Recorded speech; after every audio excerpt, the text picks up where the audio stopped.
There are many different deck strategies in Clash Royale: bridge spam, bait, beatdown, cycle, siege, and control. So today I will be breaking down and ranking all of them from worst to best.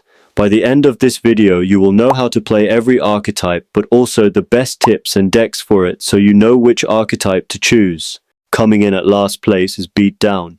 Now don't get me wrong, Beatdown is good, but it's very risky to play. Beatdown decks rely on playing passive, then building one big push from the back to win the game. Some examples of beatdown decks are Electro Giant, Golem, and Lava Hound, and they all follow the same principle. Defend in single elixir, then place the heavy unit at the back and ignore everything on the other side. Then follow up with supporting units and use spells to delete any defenses.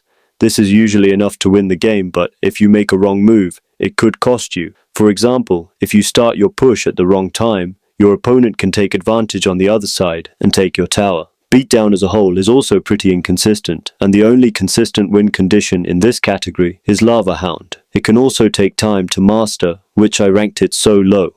Number 5 is going to be Siege. In case you don't know what Siege is, it's when your primary win condition is a building, and the aim is to get that building to lock on tower and then protect it as best you can.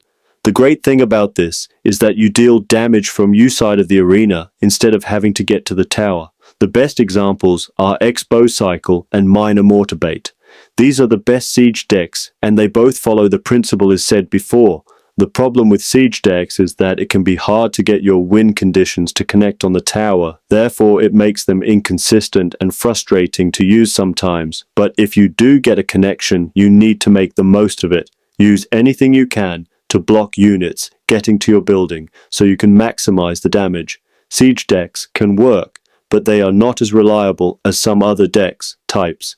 Number 4 is going to be Cycle. Similar to Beatdown, Cycle decks take time to master and they take high skill. The primary goal of a Cycle deck is to play your win condition to force out a building from the opponent, then quickly cycle back to the win condition before the opponent has their counters back in cycle. It also relies on defending cheaply to save elixir to spam your win condition. Some of the best Cycle decks are Hogrider Earthquake, Minor Loon Cycle, Royal Hog's Lightning, and Minor Wall Breakers. These decks are all very strong, but if you don't know how to play them properly, it can be hard to push.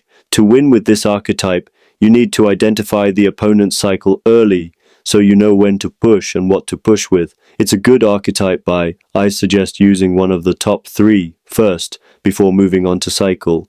Number 3 is going to be Bridge Spam. This is one of the most fun deck strategies to play, and it's very consistent. It's also exactly what it sounds like. You want spam troops at the bridge constantly to punish your opponents when you're up elixir.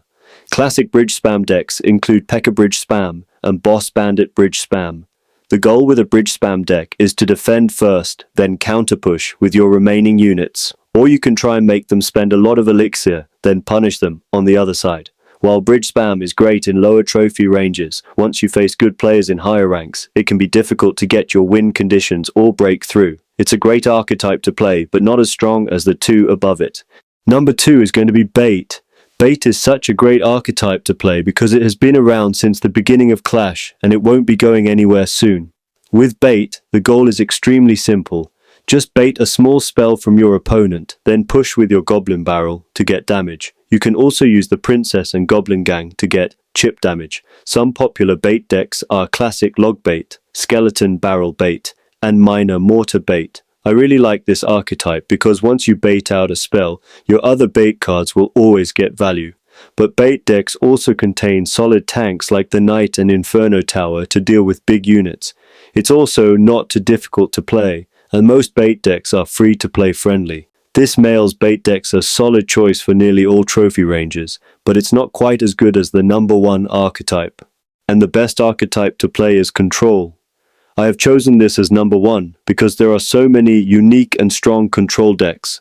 Graveyard, Minor, Royal Giant, and Giant Skeleton are all great control decks for any trophy range. Control is such a versatile archetype, and you can outplay any matchup with a control deck. Control is about controlling the tempo of the game. You don't play aggressive like bridge spam or constantly chip like cycle. Let the opponent make their push and counter it with your control cards. Then counter push with your win condition and use your remaining units to support. The control archetype has virtually no weaknesses, which is why I ranked it number 1. If you enjoyed this video and want to learn the best 15 decks in Clash Royale right now, click on this video.